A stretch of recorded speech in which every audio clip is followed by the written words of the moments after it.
السلام علیکم ورحمۃ اللہ وبرکاتہ۔ اعوذ باللہ من الشیطان الرجیم، بسم اللہ الرحمن الرحیم۔ آپ کا ہوسٹ شیخ محمد علی آپ کی خدمت میں حاضر ہے۔ آج ہم باب نمبر 14 تذکرۃ الاولیاء جو کہ فرید الدین عطار رحمۃ اللہ علیہ نے لکھی، اور اس میں ڈھیر سارے اولیاء، کم و بیش 96 اولیاء کا ذکر کیا ہے۔ آج کے اس باب میں ہم حضرت بایزید بسطامی رحمۃ اللہ علیہ کے حالات و مناقب کا ذکر کریں گے۔ یہ وہ بزرگ ہیں جو مجھے ذاتی طور پہ مولانا روم کے بعد بہت زیادہ دل عزیز ہیں، اور جسٹ لائک حضرت جنید بغدادی اور عورتوں میں بی بی ربیہ بصری۔ تو یہ کوئی کم و بیش 28 پیجز، یہ جو کتاب ہے 28 پیجز پہ حضرت فرید الدین عطار نے ان کا ذکر کیا ہے۔ تو یو کین امیجن کہ ان کے کیا عادات ہوں گی، کیا ان کا لیول ہوگا تصوف کے حوالے سے، کیا ان کی خدمات ہوں گی دین کے حوالے سے۔ تو اس وجہ سے 28 پیجز انہوں نے لکھے ہیں، ان کو دیے ہیں بایزید بسطامی کو۔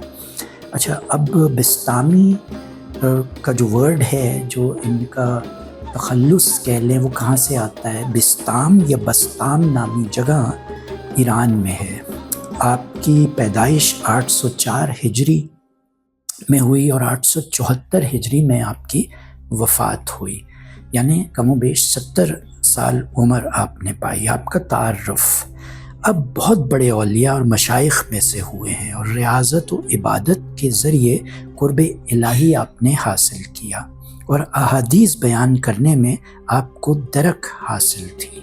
حضرت جنید بغدادی کا قول ہے کہ حضرت بایزید کو اولیاء میں وہی اعزاز حاصل ہے جو حضرت جبرائیل کو ملائکہ میں حاصل ہے۔ اب سوچیں یہ کتنی بڑی بات ہے۔ اور مقام توحید میں تمام بزرگوں کی انتہا آپ کی ابتدا ہے، کیونکہ ابتدائی مقام میں ہی لوگ سرگرداں ہو کر رہ جاتے ہیں، جیسا کہ حضرت بایزید کا اپنا ہی قول ہے کہ اگر لوگ 2 سال تک بھی گلشن معرفت میں سرگزشتہ رہیں، جب کہیں جا کر ایک پھول مل سکتا ہے جو مجموعی طور پر ابتدا ہی میں مجھے مل گیا۔ شیخ ابو سعید کا قول ہے کہ میں پورے عالم کو آپ کے اوصاف سے پر دیکھتا ہوں، لیکن اس کے باوجود بھی آپ کے مراتب کو کوئی نہیں جانتا۔ آپ کے دادا آتش پرست تھے، امیجن، اور والد بزرگوار کا بستام کے عظیم بزرگوں میں شمار ہوتا تھا، اور آپ کی کرامات کا ظہور شکم مادر ہی میں ہونے لگا تھا، کیونکہ آپ کی والدہ فرماتی تھی کہ جس وقت بایزید میرے شکم میں تھا تو اگر کوئی مجتنبہ غذا میرے شکم میں چلی جاتی تو اس قدر بے کلی اور بے چینی ہوتی کہ مجھے حلق میں انگلی ڈال کر نکالنا پڑتی تھی۔ حضرت بایزید کا قول ہے کہ راہ طریقت میں سب سے بڑی دولت وہ ہے جو مادر ذات ہو، اس کے بعد چشم بینا، اور اس کے بعد ہوش گوش۔ لیکن اگر یہ تینوں چیزیں حاصل نہ ہوں تو پھر اچانک مر جانا ہی بہتر ہے۔ جب آپ مکتب میں داخل ہوئے اور آپ نے سورہ لقمان کی یہ آیت پڑھی کہ ان شکر لی ولدیکا، یعنی میرا شکر ادا کرو اور اپنے والدین کا، والدی کا، تو اس وقت اپنی والدہ سے آ کر فرمایا کہ مجھ سے 2 ہستیوں کا شکر ایک ساتھ ادا نہیں ہو سکتا، لہٰذا آپ مجھے خدا سے طلب کر لیں تاکہ میں آپ کا شکر ادا کرتا رہوں، یا پھر خدا کے سپرد کر دیں تاکہ اس کے شکر میں مشغول ہو جاؤں۔ والدہ نے فرمایا کہ میں اپنے حقوق سے دستبردار ہو کر تجھے خدا کے سپرد کرتی ہوں۔ چنانچہ اس کے بعد آپ شام کی جانب نکل گئے اور وہیں ذکر و شغل کو جزو حیات بنا لی، اور مکمل 3 سال شام کے میدانوں میں، صحراؤں میں زندگی گزار دی، اور اس عرصے میں یاد الہی کی وجہ سے کھانا پینا تک ترک کر دیا۔ نہ صرف یہ بلکہ 170 مشائخ سے بھی نیاز حاصل کر کے ان کے فیوض سے آپ سیراب ہوئے۔ انہی مشائخ میں حضرت امام جعفر صادق رحمۃ اللہ علیہ بھی شامل ہیں۔ آپ کے حالات: ایک مرتبہ حضرت امام جعفر صادق کی خدمت میں تھے تو انہوں نے فرمایا کہ اے بایزید، فلاں طاق میں جو کتاب رکھی ہے وہ اٹھا لاؤ۔ آپ نے دریافت کیا کہ وہ طاق کس جگہ ہے؟ امام جعفر نے فرمایا کہ اتنا عرصہ رہنے کے بعد بھی تم نے طاق نہیں دیکھا؟ تو آپ نے عرض کیا کہ طاق تو کجا، میں نے تو آپ کے روبرو کبھی سر بھی نہیں اٹھایا۔ اس وقت امام جعفر نے فرمایا کہ اب تم مکمل ہو چکے ہو، لہٰذا بستام واپس چلے جاؤ۔ ایک مقام پر آپ کسی بزرگ سے نیاز حاصل کرنے پہنچے تو جس وقت آپ ان کے نزدیک ہو گئے تو دیکھا کہ انہوں نے قبلے کی جانب تھوک دیا۔ یہ دیکھ کر آپ ملاقات کیے بغیر واپس آ گئے اور فرمایا کہ اگر وہ بزرگ طریقت کے درجوں کو جانتا تو شریعت کے منافی کام نہ کرتا۔ اور آپ کے ادب کا یہ عالم تھا کہ مسجد جاتے وقت راستے میں بھی نہ تھوکتے تھے۔ سفر حج میں چند قدموں کے بعد آپ نماز ادا کرتے ہوئے فرماتے کہ بیت اللہ دنیاوی بادشاہوں کا دربار نہیں جہاں انسان ایک دم پہنچ جائے۔ اسی طرح آپ پورے 12 سال میں مکہ معظمہ پہنچے، لیکن حج کے بعد مدینہ منورہ تشریف نہیں لے گئے اور فرمایا کہ یہ کوئی معقول بات نہیں کہ حج کے طفیل میں مدینہ منورہ جاؤں۔ اس کی زیارت کے لیے انشاءاللہ پھر کسی دوسرے موقع پر حاضر ہوں گا۔ چنانچہ جب دوسرے سال مدینہ منورہ روانہ ہوئے تو سداہ افراد آپ کے ہمراہ ہو گئے، لیکن آپ نے ان سے چھٹکارا حاصل کرنے کی اللہ تعالیٰ سے دعا کی، اور ایک دن نماز فجر کے بعد آپ نے لوگوں سے کہا کہ میں تو خدا ہوں، اس کے باوجود بھی لوگ میری پرستش نہیں کرتے۔ یہ سنتے ہی لوگ آپ کو پاگل سمجھ کر کنارہ کش ہو گئے، لیکن در حقیقت یہ الفاظ آپ نے لسان غیب سے فرمائے تھے۔ اب یہ وہ سینٹنسز ہیں، یہ وہ الفاظ ہیں جو ایٹ ٹائمز ایسے لوگوں کی زبان سے سنے گئے اوور دی ایئرس۔ اب ایک عام فہم انسان ان چیزوں کو نہیں سمجھتا، اور وہ ایون ایٹ ٹائمز مفتیان کرام، وہ حضرات جن کو دین سے شغف ہے، عالم دین، قاضی وقت، وہ ان چیزوں کو نہیں سمجھتے تصوف کی، اور ایک دم حکم صادر کر دیا جاتا ہے اس وقت کے حکمران کے تھرو کہ جی یہ شخص واجب القتل ہو گیا ہے۔ بایزید بستامی کے یہ قصے کے ساتھ مجھے یاد آیا منصور حلاج کا قصہ، جب انہوں نے کہا تھا انا الحق، تو یہ جسٹیفیکیشن دی گئی کہ جب یہ شخص اپنے آپ کو حق کہہ رہا ہے، دیٹ مینس یہ خدائی کا دعویٰ کر رہا ہے، تو اس کا سر جسم سے قلم کر دیا جائے، جدا کر دیا جائے، اور یوں اس شخص کو سولی چڑھا دیا گیا۔ اور مزے کی بات، منصور حلاج کی بھی اگر آپ ہسٹری پڑھیں، ڈیٹیلز میں جائیں تو پتہ چلتا ہے کہ ان کے والد بھی یہودی تھے، اور ان کا کوئی زیادہ ذکر آپ کو ریلیجس ہسٹری میں نہیں ملتا۔ یہ تو اللہ کے کھیل ہیں، وہ جس کو چاہے، یہ اس کے فیصلے ہیں، اس کے سلسلے اپنی طرف وہ بلا لیتا ہے۔ منصور حلاج کا نام آج باقی رہ گیا ہے، لیکن اس کو مروانے والے قاضی، حکمران، اس وقت کے لوگ جنہوں نے وہ حکم صادر کیے تھے، ان کا کوئی نام نہیں جانتا۔ تو یہ بڑی پیچیدہ چیزیں ہیں، غور و فکر کرنے والی چیزیں ہیں، سمجھنے والی چیزیں ہیں۔ نیورتھلیس آگے بڑھتے ہیں۔ ایک مرتبہ راہ میں آپ کو ایک ایسی کھوپڑی پڑی ہوئی ملی جس پر یہ تحریر تھا، ثم بکم امی فہم لا یاکلون، یعنی وہ گونگے اور بہرے اور اندھے میں اس لیے کہ وہ عقل نہیں رکھتے۔ یہ پڑھتے ہی آپ چیخ مار کر بے ہوش ہو گئے، اور ہوش آنے کے بعد اس کھوپڑی کو بوسہ دے کر فرمایا کہ ایک ایسے صوفی کی ہے جو ذکر الہی میں اس درجہ سرگرداں ہو گیا کہ نہ تو کان رہے جس سے اللہ کی بات سنے، نہ زبان جس سے اس کا ذکر کرے، نہ ہی آنکھ رہی کہ جس سے اس کا جمال دیکھ سکے۔ حضرت ذوالنون مصری نے آپ کے پاس پیغام بھیجا کہ تم رات کو سکون اور چین کے ساتھ نیند لے کر اہل قافلہ سے پیچھے رہ جاتے ہو۔ آپ نے جواب دیا کہ پوری رات سکون کی نیند لینے کے بعد اہل قافلہ سے بچھڑ کر جو پہلے منزل پر پہنچ جائے وہی کامل ہوتا ہے۔ یہ سن کر ذوالنون نے کہا کہ مرتبہ اللہ تعالیٰ انہیں مبارک فرمائے۔ مدینہ منورہ سے سفر میں آپ نے اپنے اونٹ پر بے حد بوجھ لاد لیا، اور جب لوگوں نے کہا کہ جانور پر اس قدر بوجھ لادنا شان بزرگ کے خلاف ہے تو فرمایا کہ پہلے آپ لوگ غور سے دیکھ لیں کہ بوجھ اونٹ کے اوپر ہے بھی یا نہیں۔ چنانچہ جب لوگوں نے غور سے دیکھا تو معلوم ہوا کہ پورا بار اونٹ کی کمر سے اوپر تھا۔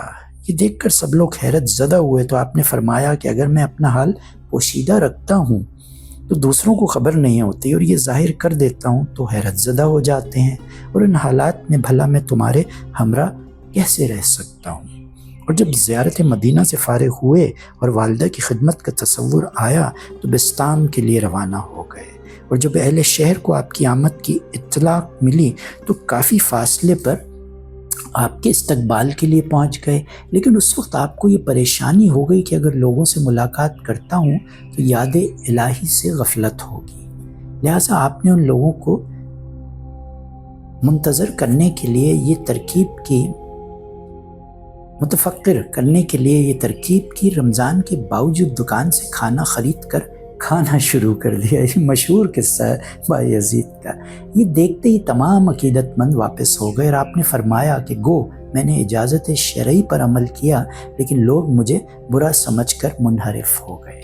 جب سفر سے واپسی میں مکان کے دروازے پر پہنچے اور دروازے سے کان لگا کر سنا تو والدہ وضو کرتے ہوئے کہہ رہی تھی کہ یا اللہ میرے مسافر کو راحت سے رکھنا۔ ماں کی دیکھیں دعا، بیٹا بھی گھر پہنچا نہیں ہے، راہ سفر میں ہے، اور ماں کو دیکھیں، یا اللہ میرے مسافر کو راحت سے رکھنا اور بزرگوں سے اس کو خوش رکھ کر اچھا بدلہ دینا۔ یہ سن کر پہلے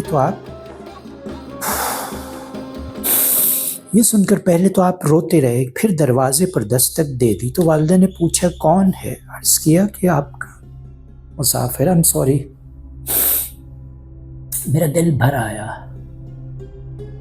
مجھے اپنی والدہ یاد آ گئی۔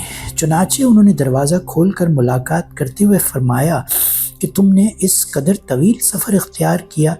روتے روتے میری تو ہمت ہی ٹوٹ گئی اور غم سے کمر جھک گئی۔ آپ نے فرمایا کہ جس کام کو میں نے بعد کے لیے چھوڑا تھا پہلے ہی ہو گیا، اور وہ میری والدہ کی خوشنودی تھی، والدہ کی برکت۔ آپ فرمایا کرتے تھے کہ مجھے جتنے بھی مراتب حاصل ہوئے ہیں سب والدہ کی اطاعت سے حاصل ہوئے ہیں۔ سوچیں کہ کاش یہ عقل ہمیں بھی آ جائے، اور میں دعا گو ہوں کہ جن حضرات کی جو مجھے سن رہے ہیں اگر ان کی والدہ حیات ہیں تو جنت سمیٹ لو، ان کی خدمت کریں، ان سے محبت کریں۔ قرآن شریف میں اللہ تعالیٰ جیسے فرماتا ہے کہ والدین کے آگے اف تک نہیں کرنا، بے شک وہ غلط ہو، سوائے اس کے کہ خدا نخواستہ وہ آپ کو دین حق جو اللہ تعالیٰ کا دین ہے اس سے روکیں، ادروائز وہ کتنی غلطی پہ ہوں۔ یہ جو کندھے اچکا کے نا اف کرتے ہیں، والدین کو کہتے ہیں آپ کو تو پتہ ہی نہیں کچھ،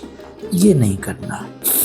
ایک مرتبہ میری والدہ نے رات کو پانی مانگا، لیکن اتفاق سے اس وقت گھر میں قطعاً پانی نہیں تھا، چنانچہ میں گھڑا لے کر شہر سے پانی آیا، مگر میری آمد و رفت کی تاخیر کی وجہ سے والدہ کو پھر نیند آ گئی اور میں رات بھر پانی لیے کھڑا رہا۔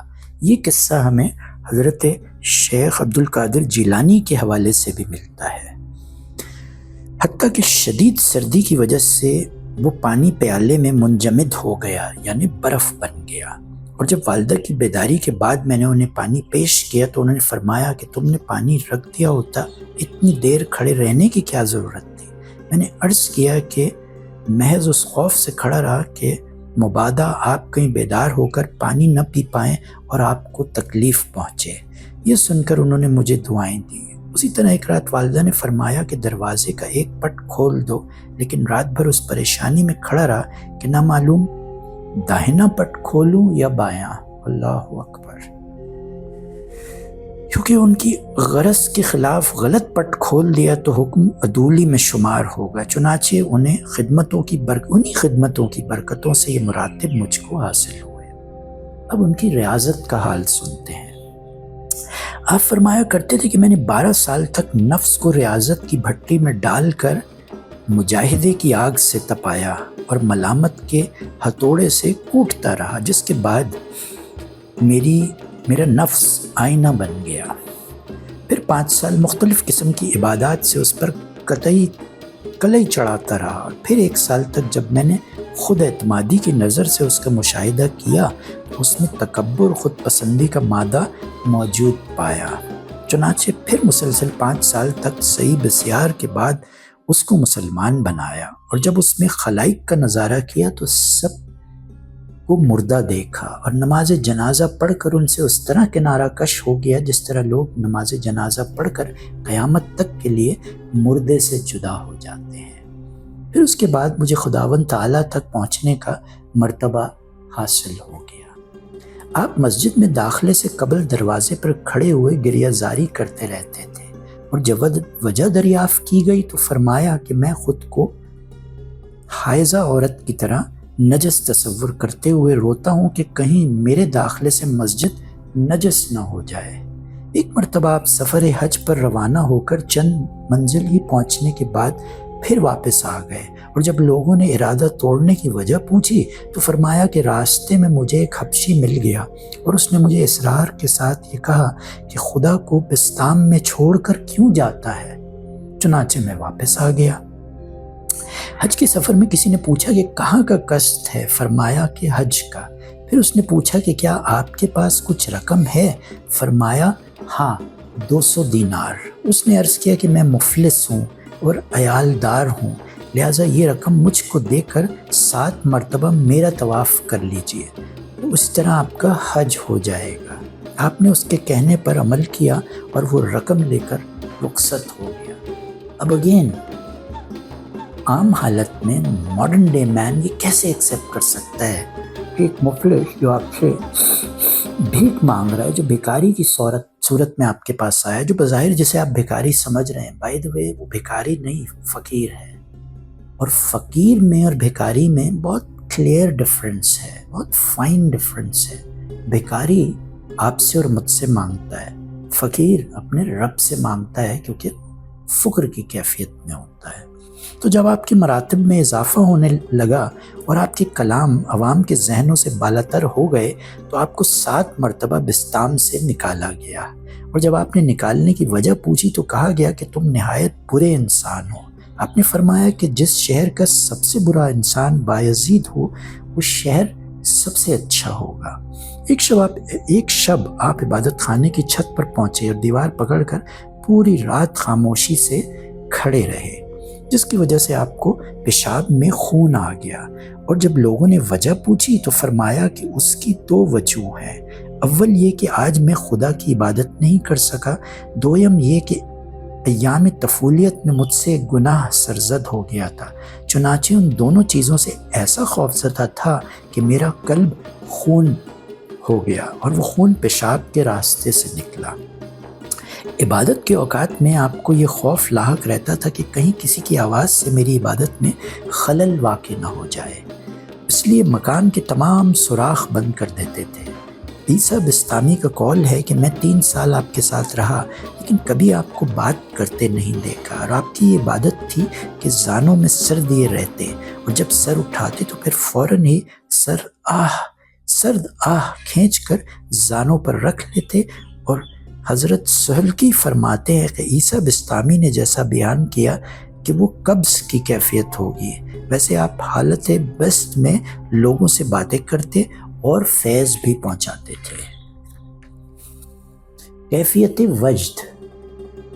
ایک مرتبہ حالت وجد میں آپ نے کہہ دیا سبحانی مع عظم شانی، یعنی میں پاک ہوں اور میری شان بہت بڑی ہے۔ اور جب اختتام وجد کے بعد ارادت مندوں سے سوال کیا کہ جملہ آپ نے کیوں کہا تو فرمایا کہ مجھے تو علم نہیں کہ میں نے ایسا کوئی جملہ کہا ہو، لیکن اگر آئندہ اس قسم کا کوئی جملہ میری زبان سے نکل جائے تو مجھے فوراً قتل کر ڈالنا۔ اس کے بعد دوبارہ حالت وجد میں پھر آپ نے کبھی یہ جملہ دوبارہ کہا، جس پر آپ کے مرید قتل کر دینے پر آمادہ ہو گئے، لیکن پورے مکان میں انہیں ہر سمت بایزید نظر آئے، اور جب انہوں نے چھڑیاں چلانی شروع کی تو ایسا محسوس ہوتا تھا جیسے پانی پر چھڑیاں چل رہی ہوں، اور آپ کے اوپر اس کا قطعاً کوئی اثر نہیں ہوا۔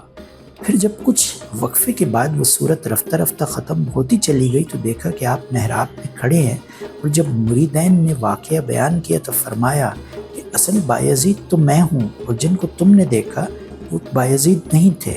لیکن اگر کوئی معترض یہ کہے کہ انسانی جسم میں اس قدر طویل کیسے ہو سکتا ہے تو جواب یہ ہے کہ حضرت آدم علیہ السلام جس وقت دنیا میں تشریف لائے اور طوالت کی وجہ سے ان کا سر آسمان سے ٹکراتا تھا، اور جب حکم الہی سے حضرت جبرائیل نے ان کا سر اپنے سر پر اپنا پر مارا، اس وقت آپ کا قد چھوٹا ہو گیا۔ اس سے معلوم ہوا کہ جب اس کو بڑے جسم کو چھوٹا کر دینے پر قدرت ہے، چھوٹے جسم کو بھی بڑا کر دینا اس کے قدر میں داخل ہے۔ یہاں اس سے مراد اللہ تعالیٰ ہے۔ اسی طرح جب بچہ شکم مادر میں رہتا ہے تو اس کا وزن بہت ہلکا ہوتا ہے، لیکن ولادت ہوتے ہی وزن میں اضافہ ہو جاتا ہے۔ مگر ان دو چیزوں کو سمجھنے کے لیے مراتب کی واقفیت بہت ضروری ہے۔ ایک مرتبہ آپ نے ایک لال رنگ کا سیب ہاتھ میں لے کر فرمایا کہ یہ تو بہت ہی لطیف ہے۔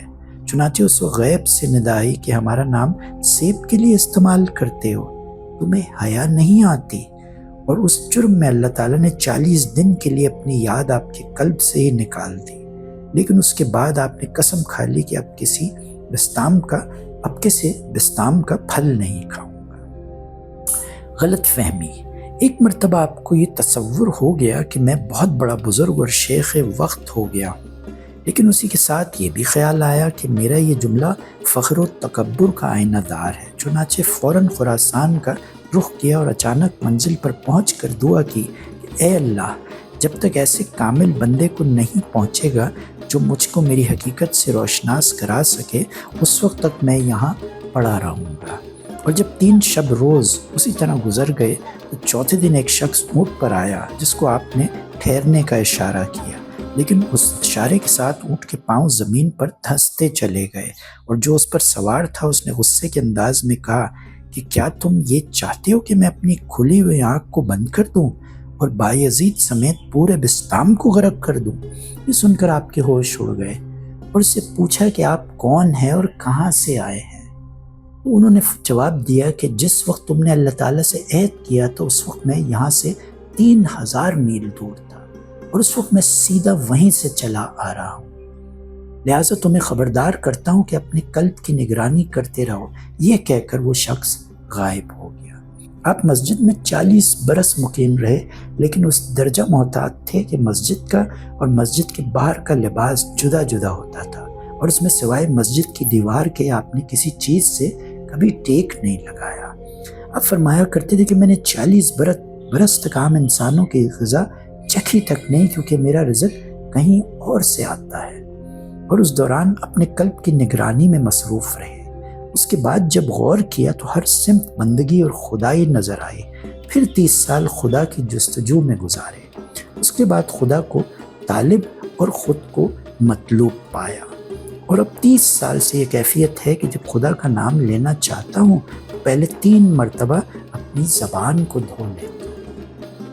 حضرت ابو موسیٰ نے جب آپ سے سوال کیا کہ خدا کی جستجو میں سب سے زیادہ دشوار مقام آپ کو کیا نظر آیا، تو فرمایا کہ خدا کی اعانت کے بغیر قلب کو اس کی طرف متوجہ کرنا بہت دشوار کام ہے، اور جب اس کی مدد شامل ہوتی ہے تو پھر صحیح کے بغیر بھی قلب اس کی طرف متوجہ ہو جاتا ہے، اور مجھے اس وقت ایک خاص کشش ہی محسوس ہونے لگتی ہے۔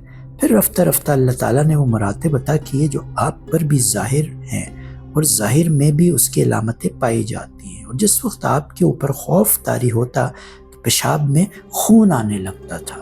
ایک مرتبہ کچھ لوگ حاضر ہوئے تو آپ نے مراقبے سے سر اٹھا کر فرمایا کہ میں نے بہت کوشش کی کہ تمہیں دینے کے لیے کوئی چیز مل جائے، لیکن نہیں مل سکی۔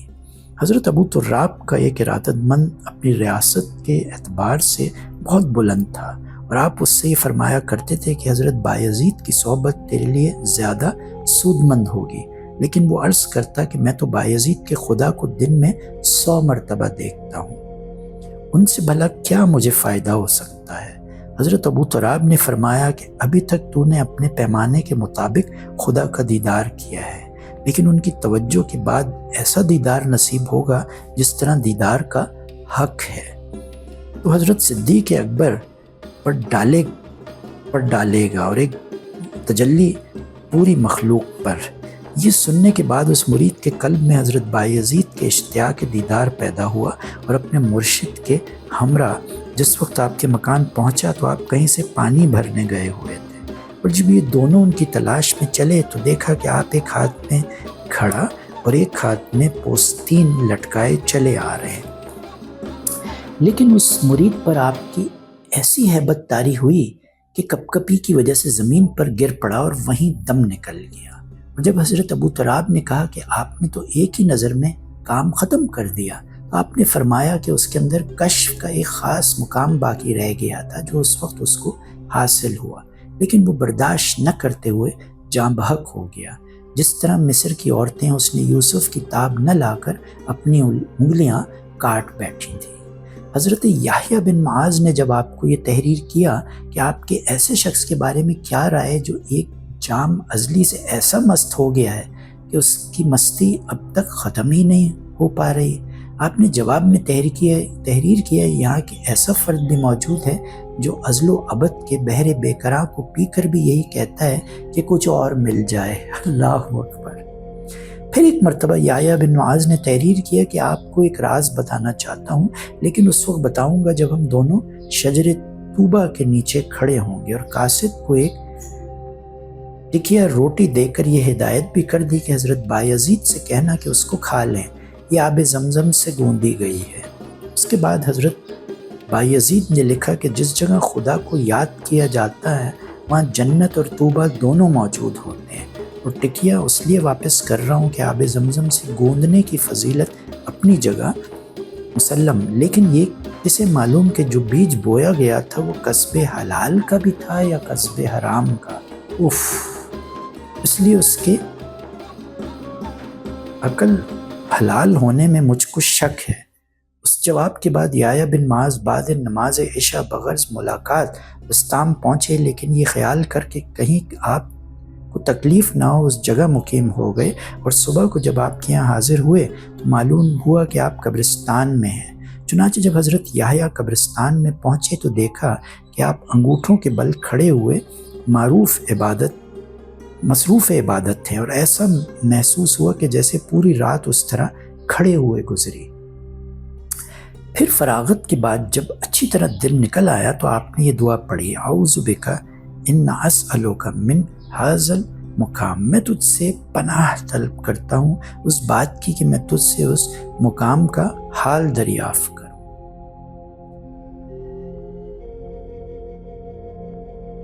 اس کے بعد حضرت یحییٰ نے پیش قدمی کرتے ہوئے سلام عرض کیا اور رات کے واقعات دریافت کیے، تو آپ نے فرمایا کہ اللہ تعالیٰ نے مجھ کو پیش مدارج عطا کرنے چاہے، لیکن وہ سب حجاب کے تھے، اس لیے میں نے قبول نہیں کیے۔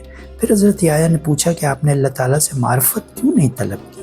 یہ سنتے ہی آپ نے چیخ کر کہا کہ بس خاموش ہو جا، اس لیے کہ مجھے شرم آتی ہے کہ میں اس شے سے واقف ہو جاؤں جس کے لیے میری تمنا یہ ہے کہ خدا کے سوا اس سے کوئی واقف نہ ہو۔ یہ بات خود سوچ لو کہ جہاں معرفت خداوندی کا وجود ہو وہاں مجھ جیسا گناہگار کا گزر کہاں، کیونکہ یہ خدا کی مرضی میں شامل ہے کہ معرفت کو اس کے علاوہ کوئی جان نہ سکے۔ پھر حضرت یحییٰ نے عرض کی کہ آج کی شب جو مراتب آپ کو عطا ہوئے ان کا کچھ فیض کیا مجھے بھی پہنچ سکتا ہے؟ تو حضرت بایزید نے فرمایا کہ اگر تجھ کو صفات آدم، قدس جبرائیل، خلت ابراہیم، شوق موسیٰ، پاکیزگی عیسیٰ اور حب محمد صلی اللہ علیہ وسلم سبھی کچھ عطا کر دیے جائیں جب بھی خوش نہ ہو، کیونکہ یہ سب حجابات ہیں، بس صرف خدا ہی کو خدا سے طلب کرتے رہنا تاکہ سب کچھ حاصل ہو جائے۔ حضرت ذوالنون مصری نے آپ کی خدمت میں ایک جائے نماز ارسال کیا تو آپ نے یہ کہہ کر واپس کر دی کہ مجھے اس کی حاجت نہیں، البتہ ایک مسند کی ضرورت ہے، یعنی اب میں ایسا بے نیاز ہو چکا ہوں کہ مجھے نماز معاف ہو چکی ہے۔ اگین یہ بہت ڈیبیٹیبل اور بہت سینسٹیو ٹاپک ہے، اس کی ڈیٹیل میں تو میری تو نہ عقل ہے، نہ فہم ہے، نہ استطاعت ہے، نہ ہمت ہے کہ میں جا سکوں، میں اس کو تو پاس کروں گا۔ اور جب انہوں نے نفیس قسم کی مسند بھجوائی تو یہ کہہ کر دوبارہ واپس کر دی کہ جس کے پاس الطاف خداوندی کی مسند موجود ہو اس کو دنیاوی مسند کی کیا ضرورت؟ حالانکہ یہ وہ دور تھا جب کہ آپ نہایت ضعیف و پریشان حال تھے، اور اگر مسند قبول کر لیتے تو جائز تھا، لیکن از روئے تقویٰ دونوں چیزیں واپس کر دیں۔ آپ فرمایا کرتے تھے کہ میں نے سردیوں کی رات میں گدڑی اوڑے یخ بسط پانی سے غسل کی، صبح تک وہی بھیگی ہوئی گڈری اس نیت سے اوڑے رکھی کہ جرم میں نفس کو اور بھی زیادہ سردی کا سامنا کرنا پڑے، اور اس دن یہ معمول بنا لیا کہ دن میں 70 مرتبہ غسل کرتا ہوں اور ہر مرتبہ بے ہوش ہو جاتا ہوں۔ ایک مرتبہ قبرستان میں تشریف لائے کہ ایک بستامی نوجوان برابر بجا رہا تھا، تو آپ نے اس کو دیکھ کر لاحول پڑی، بربت بجا رہا تھا تو آپ نے اس کو دیکھ کر لاحول پڑی، اور اس نوجوان نے بربت کو اتنی زور سے آپ کے سر پر دے مارا کہ سر پھٹ گیا اور بربت ٹوٹ گیا۔ لیکن آپ نے گھر واپس آ کر اس نوجوان کو بربت برلس میں یہ لفظ نہیں پہچانتا ہوں، بربت کی قیمت اور کچھ حلوہ وغیرہ بھیجتے ہوئے پیغام دیا کہ اس رقم سے دوسرا بربت خرید لو اور حلوہ وغیرہ خوب کھاؤ تاکہ بربت کا غم دور ہو جائے۔ کوئی میوزیکل انسٹرومنٹ کی بات ہو رہی ہے۔ اس کے بعد اس نوجوان نے حاضر ہو کر معذرت طلب کی، اور ہمیشہ کے لیے وہ اور اس کا ایک ساتھی دونوں آپ کے تائب ہو گئے۔ ایک مرتبہ آپ ارادت مندوں کے ہمراہ ایک تنگ گلی سے گزر رہے تھے کہ سامنے سے ایک کتا آ گیا، چنانچہ آپ نے اور مریدین نے راستہ چھوڑ دیا اور کتا نکل گیا۔ اسی وقت کسی مرید نے پوچھا، جب انسان نے خدا کو اشرف المخلوقات بنایا ہے تو پھر آپ نے کتے کے لیے راستہ کیوں چھوڑ دیا؟ اس سے تو ایسا محسوس ہوتا ہے کہ کتے کو ہم پر برتری حاصل ہے، اور یہ بات خلاف عقل بھی ہے اور خلاف شرع بھی۔ آپ نے جواب دیا کہ اس کتے نے مجھ سے سوال کیا تھا کہ ازل میں مجھ کو کتا اور آپ کو سلطان عالفین کیوں بنایا گیا، اور اس میں میرا کیا قصور تھا اور آپ کی کیا فضیلت تھی؟ چنانچہ میں نے اس خیال سے کہ اللہ کا کتنا بڑا انعام ہے کہ اس نے مجھے کتے پر فضیلت عطا کر دی ہے، اس لیے میں نے راستہ چھوڑ دیا۔ پھر ایک دو مرتبہ راہ میں کتا ملا تو آپ نے دامن سمیٹ لیا، جس پر اس کتے نے عرض کیا کہ آپ نے دامن کیوں بچایا؟ اس نے کہا کہ اگر میں بھیگا ہوا نہیں ہوتا تو مجھ سے ناپاکی کا خطرہ نہیں، اور بھیگا ہوا ہوتا تو آپ اپنے کپڑے پاک کر سکتے تھے، لیکن یہ تکبر جس کا آپ نے مظاہرہ فرمایا یہ تو 7 سمندروں کے پانی سے بھی پاک نہیں ہو سکتا۔ آپ نے فرمایا تو سچ کہتا ہے، اس لیے کہ تیرا تو ظاہر نجس ہے اور میرا باطن۔ واہ! لہٰذا ہم دونوں کو ایک ساتھ رہنا چاہیے تاکہ کچھ پاکیزگی میرے باطن کو بھی حاصل ہو جائے۔ لیکن کتے نے کہا کہ ہم دونوں کا ایک ساتھ رہنا ممکن نہیں، کیونکہ میں مردود ہوں اور آپ مقبول بارگاہ۔ دوسری یہ کہ میں دوسرے دن کے لیے ایک ہڈی جمع نہیں کرتا اور آپ سال بھر کا غلہ جمع کرتے ہیں۔ اوف اوف! یہ جنید بغدادی سے بھی ایک ڈائلاگ ہے، حسن بصری سے ایک ڈائلاگ ہے اس حوالے سے، کتوں کا۔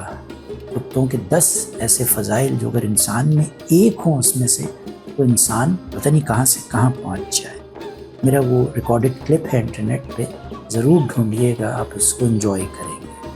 آپ نے فرمایا کہ صد حیف، جب میں کتے کے ہمراہ رہنے کے قابل بھی نہیں تو پھر خدا کا قرب کیسے حاصل کرتا ہوں؟ اور پاک ہے وہ اللہ جو بدترین مخلوق کی باتوں سے بہترین مخلوق کو درس عبرت دیتا ہے۔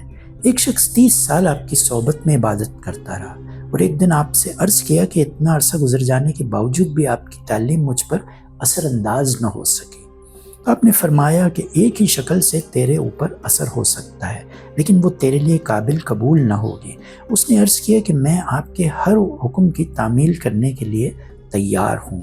آپ نے فرمایا کہ داڑھی، مونچھ اور سر کے بال منڈوا کر اور ایک کمبل اوڑھ کر ایک تھیلے میں اخروٹ بھر لے اور ایسی جگہ پر جا بیٹھ جہاں بہت لوگ تجھ سے واقف ہوں، اور بچوں سے کہہ دے کہ جو بچہ مجھے ایک تھپڑ مارے گا اس کو ایک اخروٹ دوں گا، بس یہی تیرا واحد علاج ہے، اس لیے کہ ابھی تجھے اپنے نفس پر قابو حاصل نہیں ہو سکا۔ اس نے جواب میں کہا، سبحان اللہ، لا الہ الا اللہ۔